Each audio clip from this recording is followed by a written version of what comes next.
Right. So I cannot believe it. We're already in middle of July.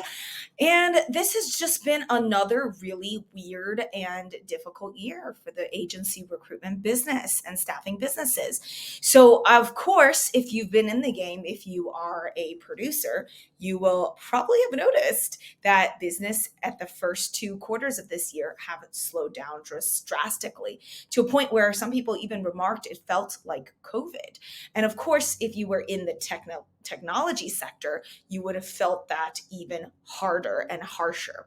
But now the S&P is coming back up. Things are on the up and up. So everyone, I can say, is looking forward to a much stronger second half of the year. And this is pretty typical in recruitment because recruitment, it's a professional services business. So it very much is what's called a lagging business. As with the rest of the economy, recruitment will then kind of reflect the economy because we are supplying candidates to the companies that are either going to be able to afford the service or can't. So if all of a sudden business is not going so well, macroeconomic factors are not great, then of course that's going to impact what's going to happen on the business side of things for us, the people who are actually doing agency recruiting. So today I want to share with you 5 main either tips or updates just so you kind of understand what everyone else is going through.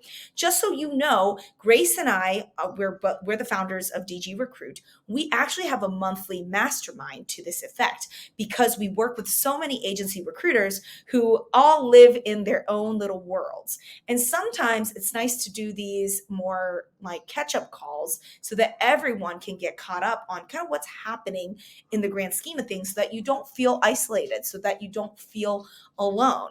And that is why I like doing these lives because I want to make sure I can share with you what I'm seeing boots on the ground because DG Recruit is a recruitment firm that only works with agency people.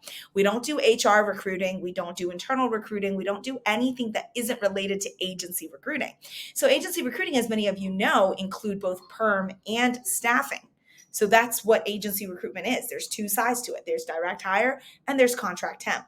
So we're monitoring and we're managing both of these types of agencies, right? Recruitment agencies that provide different services.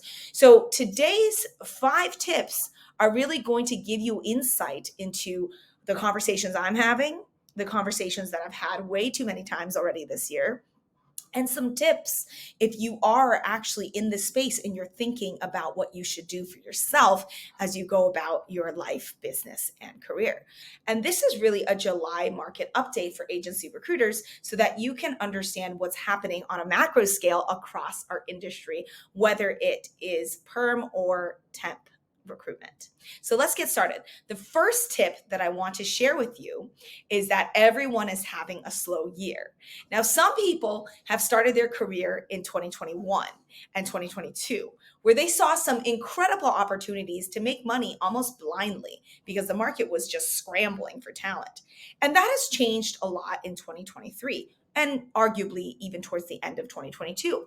So 2023 has been slow for the first 6 months, and that's still continuing to this day. But hopefully, those who have kept their eye on the prize, those who have been grinding it out regardless, are starting to see traction because what you've done before with all the BD efforts, as well as just circling back to candidates, keep on keeping on. That is what's keeping your business afloat. Because I think too often when people experience a big degree of success too easily, they think that that's just the way it is. And to a certain degree, yes, maybe your talent played a limited impact in that success, but you have to understand that happened under a backdrop of unbelievable economic opportunity that I have never seen.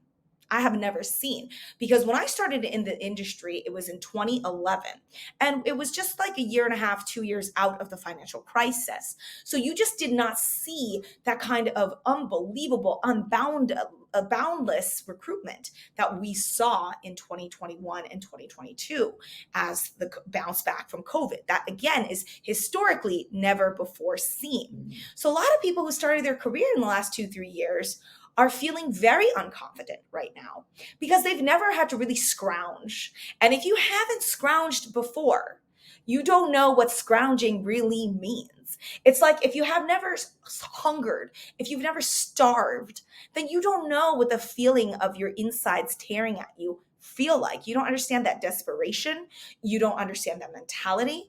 In fact, you're doubly hurt. It's like a double whammy because now you question yourself. You don't even know if it was you that was successful or if it was the market.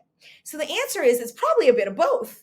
Like it's probably a bit of both you being decently charismatic and competent as well as the market being really good. And that can make a lot of mediocre performers do well. But in negative markets like the one we're facing now, that's when the test really comes through. It's like, do you have the capability? Are you really equipped to be a long term player in this career? Not just hanging out when the going is easy.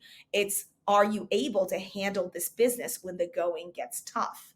And that's what this year is all about. It's about proving to yourself, do you have the chutzpah, or are you just kind of a fair weather gal or guy?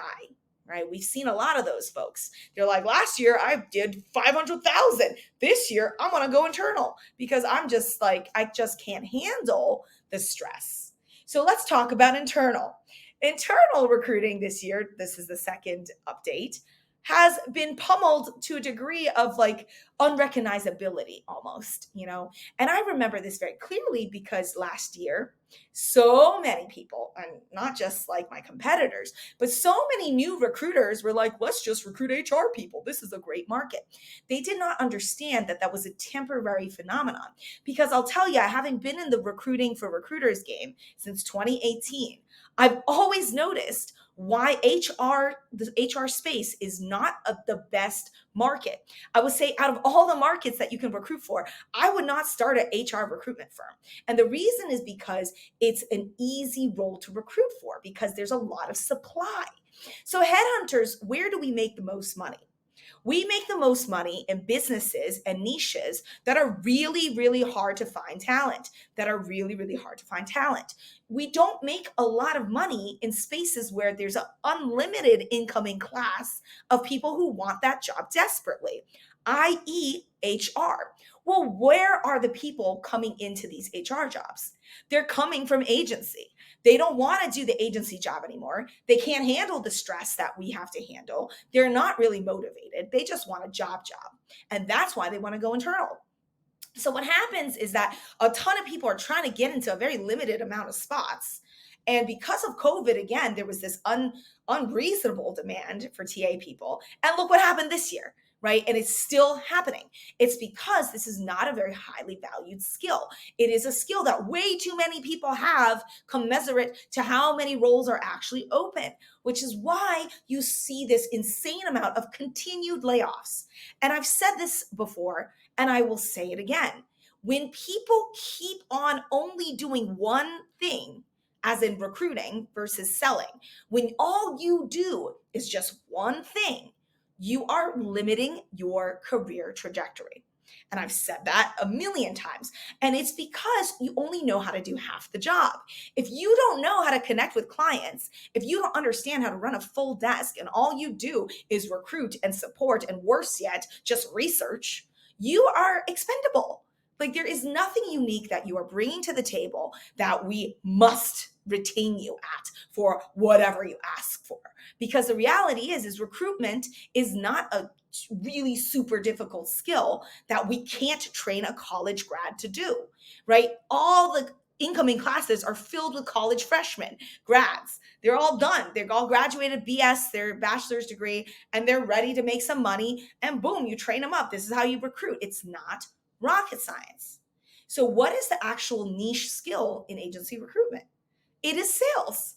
It's selling. It's being able to get clients to listen to you, to trust you, to build books of business. You build books of business off of high value talent and very desirable namesake career making accounts. and you have to figure out how to do that. This is why I do all my trainings on MPC coaching, which I'm doing another one next week on the 26th of July. So make sure to tune into that. It's happening at noon Eastern, as with all of my monthly free trainings that you should check out. So that's on my website, dawndonezu.com. Make sure to sign up for that as soon as possible so I can approve you. Now, back to my point about internal recruiters, the closing note is, unsurprisingly, they are still being laid off. Unsurprisingly, they will continue to be laid off. Unsurprisingly, people who are in a TA job will continue to face uncertainty in their career because the next agency recruiter who's sick of agency recruiting, who is 3 years into their career, is ready to take your job for a lower price.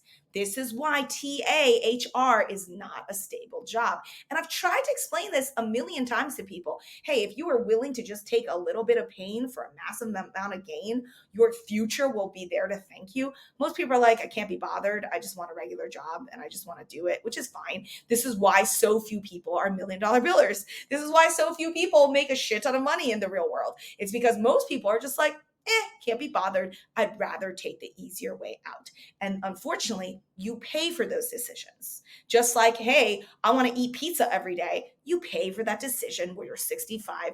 That's when you're going to pay for it. You're not going to pay for it right this moment, in this exact moment, but you will pay for it in the future.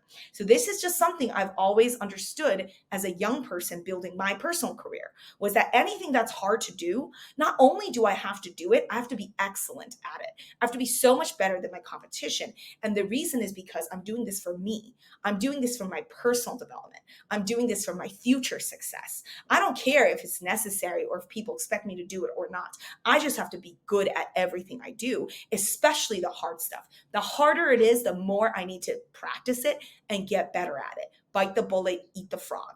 Right? So there's just two different mentalities in life. And unfortunately, right now, you're seeing in real time the consequences of thinking one way or the other. And clearly, one person's always going to be winning. And it's that person who's going to bust their butt, take the risk, work hard today, sacrifice. Those people are always going to win. Like, duh. That is how the world is set up. Like, if you're willing to do what other people aren't willing to do, you're going to get the rewards that other people are not going to get. It's very straightforward. All right, third point that I want to make. A lot of people are like unhappy with their recruitment job, right? And they're unhappy just because they're having a slower year. Things aren't as easy flowing. They're not getting the accolades that they were getting. They're just kind of like, just like anybody in any job. They're starting to feel just like, what else is out there?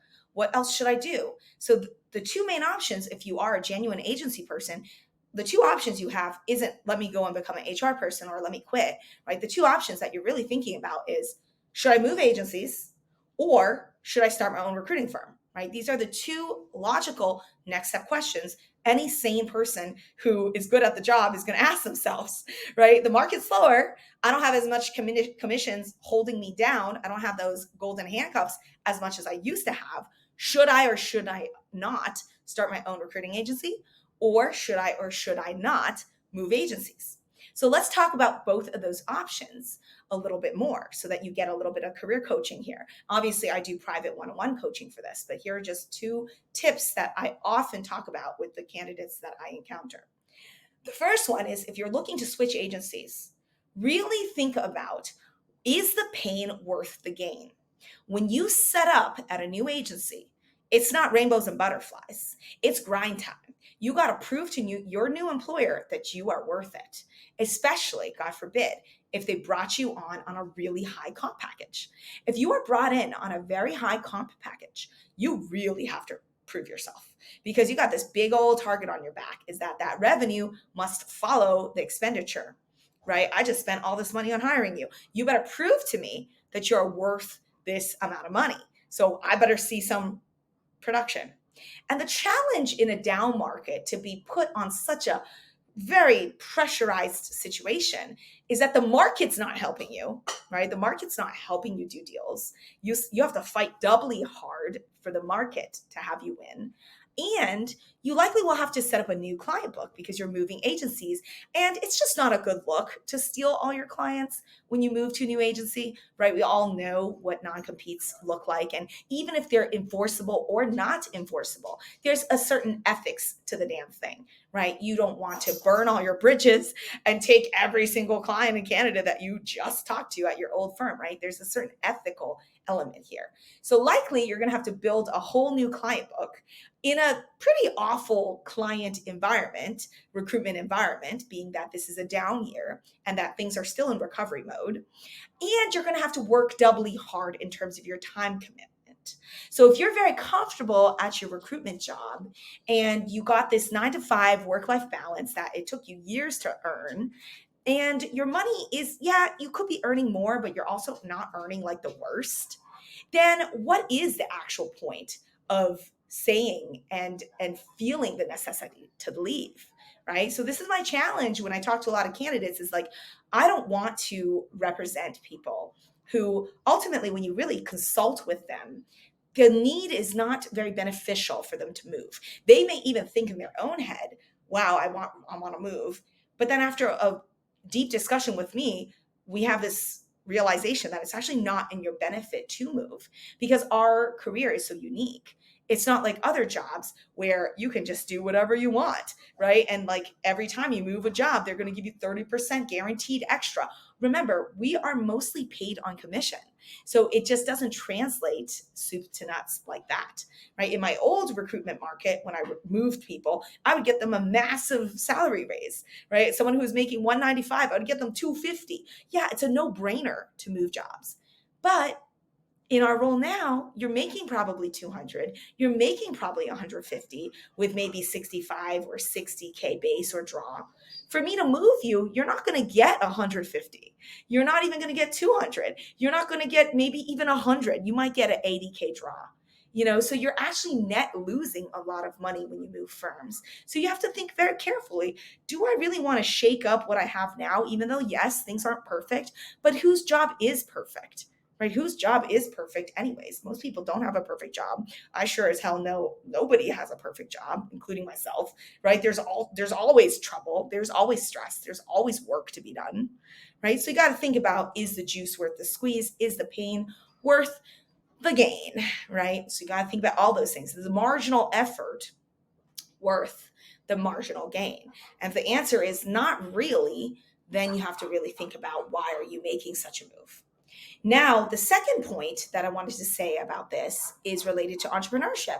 We have a lot of people that are like, hey, you know what? Like I said earlier, their golden handcuffs are coming loose. They're not feeling that they have a ton of things holding them back from entrepreneurship. They're already having an awful year as it is. And they're thinking to themselves, should I start my own recruiting firm? So let's talk a little bit about this. Firstly, it's a lot easier for a direct hire person, permanent recruiter, headhunter like myself. It's really easy for me to set up a recruiting firm. And the reason is because it's very low overheads compared to contract staffing, right? Staffing recruitment, you need a whole infrastructure. You need capital. You need quite a bit of capital because you're front loading, you're front paying your contractors that you're getting a spread on, right?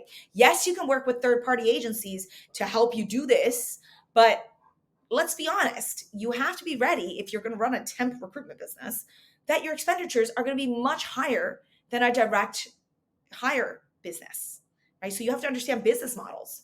So number one, if you're like a staffing business person, if you've only ever done temp recruitment and you don't know what it's like to build your own accounts, and you've just been recruiting for a big company and filling their recs, I will tell you 9 times out of 10, you're not going to be ready to set up your own recruiting firm. And the reason isn't because you're not talented. The reason is because you just don't know what you don't know. Firstly, if you're looking to set up a recruitment firm of any sort, you have to be a salesperson. You have to. You have to really understand how clients work, how these contracts are written, how the finances work behind the damn thing, right? Because when you run a business, you have to understand something called the P&L, profit and loss. Now, I'm the worst person when it comes to accounting and financial operations, but I'm very savvy when it comes to running and understanding businesses, right? So if you do not know what rates you need to be negotiating so that you can turn a profit, or if you've never really talked to clients and you don't know how to negotiate 25 to 30% rates, if you've never sold a retainer, if you've never really landed yourself quite a few MSAs. So my old track record, my first year in recruiting, I can't even count how many MSAs I signed. It was probably like 3 or 4 a month. Like it was like a lot. It was a lot of MSAs because I was constantly BDing. So it's like if you don't have the experience of landing yourself on a company's PSL, preferred suppliers list, how are you going to be ready to run a recruiting firm? Right? It's like almost ludicrous. You're missing a humongous chunk of experience. So it's better off for you to work for someone else in that situation and or work at your existing agency and gain that experience before you set up your own agency, because you really want to learn and earn on someone else's dime and time. You would ideally not like to do it on your own. That would not be ideal, right? You want to learn on someone else's dime and time. So again, the situation here is entrepreneurship or moving agencies. Think carefully and make sure you're ready. But the last thing I will leave you with that in terms of a tip is make sure you're well capitalized. What do I mean by well capitalized? You need to have money. You need to have actual money that you can access that isn't credit card debt, because you're going to need it. You're going to need it to pay for your healthcare. You're going to need it to pay for your lifestyle, your rent, your mortgage, your eating, your groceries, your class pass, I don't know, like your car, right? You're going to need money, especially if you're going to start and be an entrepreneur. So I'm very risk averse. I waited until I had hundreds of thousands of dollars before I started my own agency. That's why I worked for a company for so long. It's because I bode my time, and I wanted to wait until I had more than enough money, like so much money. There was no way I was ever going to crawl back to employment being like, can I have a job? Because I tried the entrepreneurship thing and it failed, right? So I'm kind of a perfectionist in that sense. Like I will not start an endeavor unless I know for a fact that I'm going to succeed at it. And the best way to insulate yourself is capital backing of your own accord, not waiting on credit cards, not waiting for other people to seed you, not waiting for investors, but actually having personal net worth, personal wealth to protect you.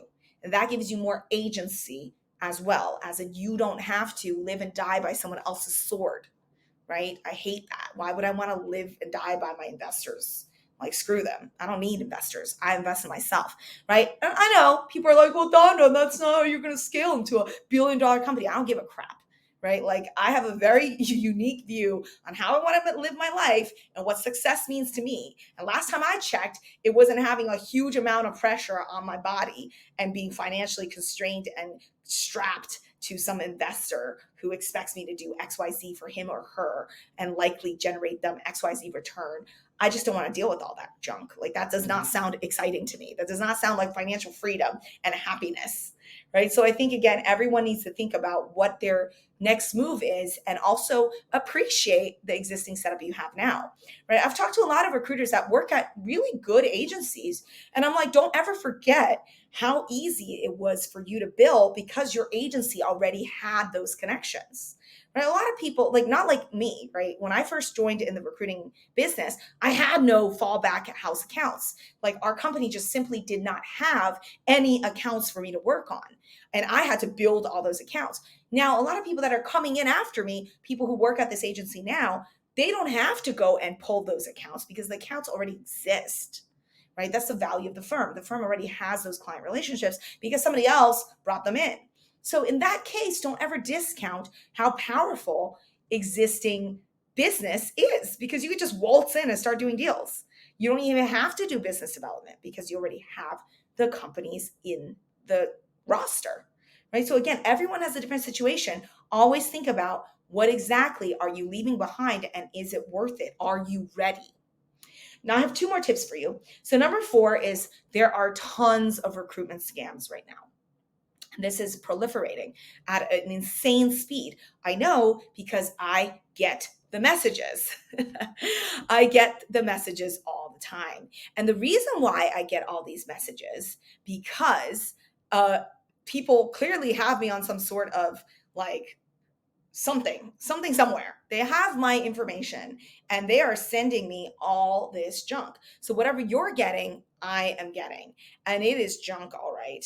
And the junk is stuff like, hi, I can help you scale your agency from 0 to 500,000 to $1 million within a month. Like it's all ridiculous stuff like that. Or conversely, it's really sad stuff. So the other day I got an email from somebody who's like, hey, do you want more business leads? I'll show you how I build $453,000 in 2 years for the agency I was working at. And you're like, that is a shamefully low amount of money, considering in 2011, I personally billed over 330, right? Like for you in 2023, a full 12 years later to be like, yo, I did 450 in 2 years. That's an average billing of 220, like 215 or whatever the math works out to be.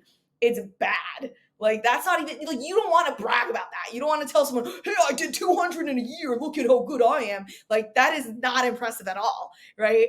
And then you have people who think that that is a selling point and they're like, let me show you how to do this and that. And I guarantee you some chump who is billing 90,000 is going to think that that's good and sign up for it, right? Again, people just don't know what they don't know. They don't understand what's possible in this business.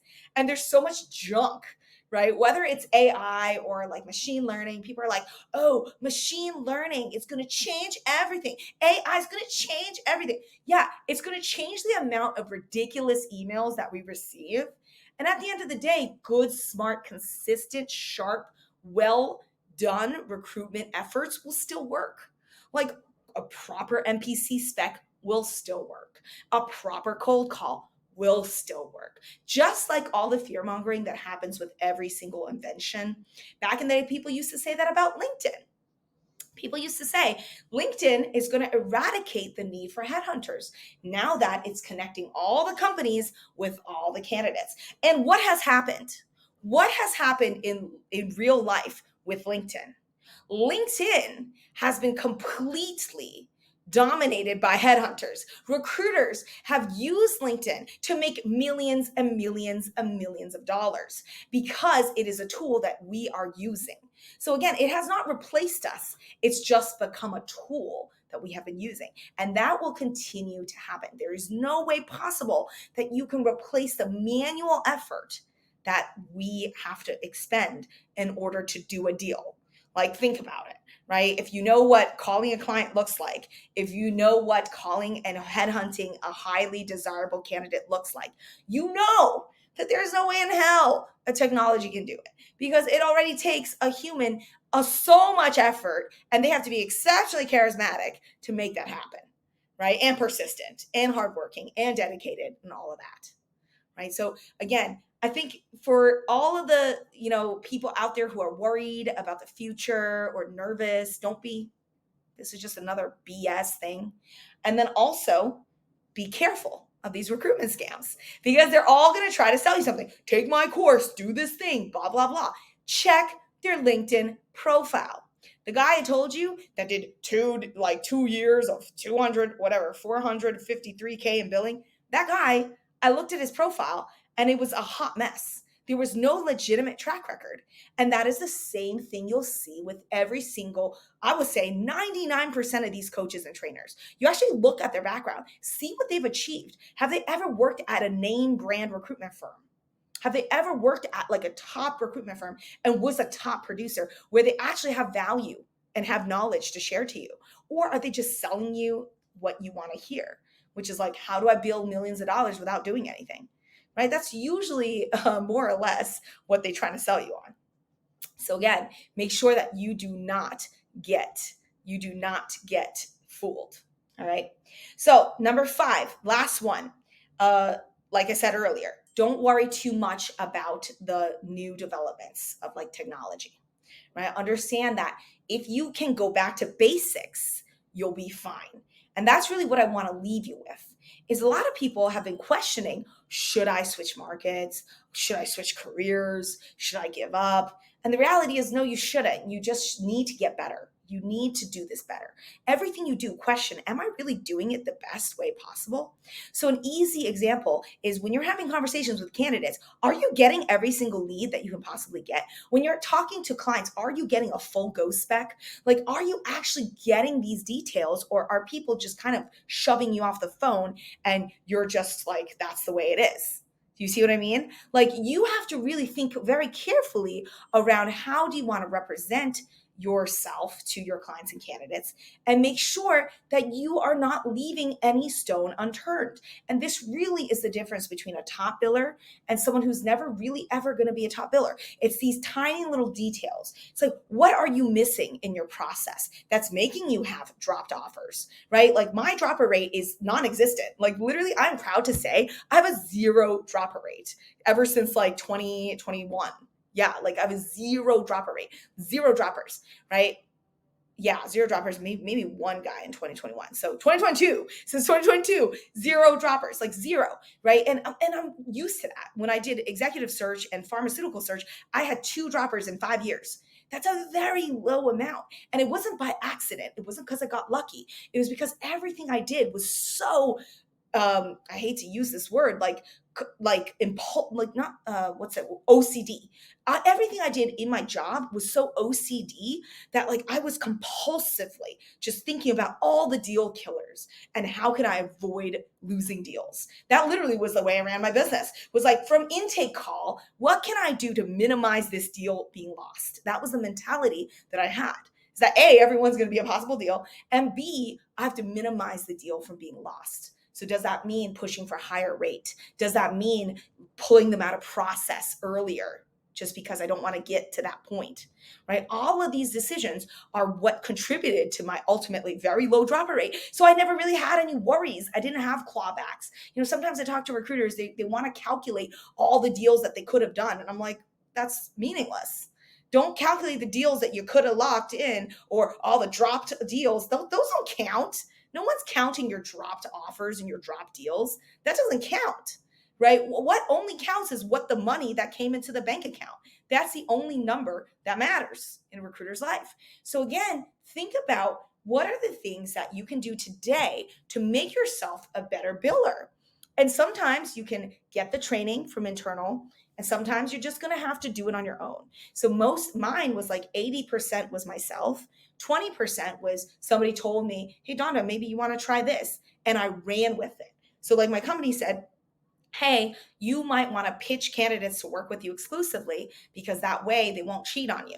Great. Then I created a whole entire business around how can I make it so that people understand the logic behind working with me exclusively. This is what I'm going to cover next week on the 26th at noon. So make sure to tune into that free training on my website, dondonzoo.com. You got to sign up now, right? And the reason is because I don't want to mess up and find out later. Like, my time is valuable. I want to be a top biller. I want to have luxuries. I want to have homes. I want to own. I want to have lots of properties. I want to be a millionaire by 30. That was like my driving force, my driving goal in my 20s.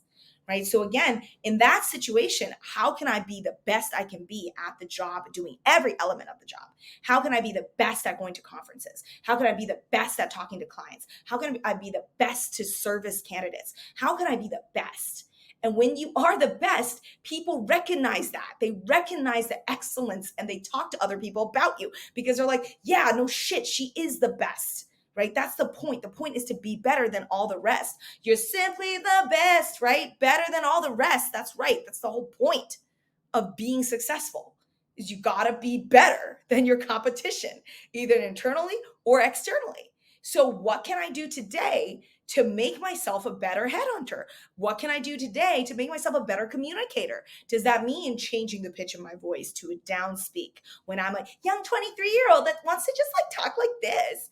Yes, that's what that means. It means you have to change how you do certain things, right? That's something that I had to learn as a 23-year-old. When I call a client and I'm 23 years old, I'm going to sound kind of like this. I'm going to kind of pitch my voice lower. I'm not going to be like, hi, I just graduated. I have no idea what I'm doing. Like, do you want to give me a rec?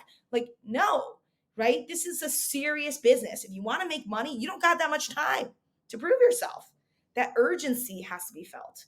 So that's what I want to end this market update on, is from macro to micro, what you can do now to control your future destiny and your rest of your year. The first half of the year, it's a wash. Everyone had a slow year across the board. Do not take it personally. Everybody had the same exact experience. Now, the second half of the year is where the rubber meets the road.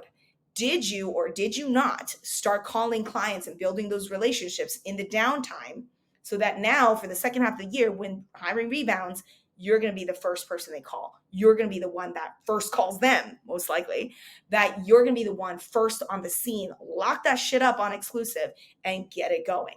Because at the end of the day, it's your business. You need to run it. And everyone has the same opportunity. You just have to put yourself in the right place at the right time. And that's why working hard always works. If you work harder than other people, the odds of you being at the right place at the right time is just going to be much higher than somebody else who isn't as present. So keep that in mind. You have a huge amount of control over your future if you understand the dichotomy between effort, inputs, and outputs, right? So on that note, best of luck to you for the rest of this month, and really tighten up your processes. Really get back on the grind, because the second half of the year has to make it worth it. You got to make up for those slower first 2 quarters in order to have an amazing Christmas, holiday season, New Year season, heading into 2024 with your head held high.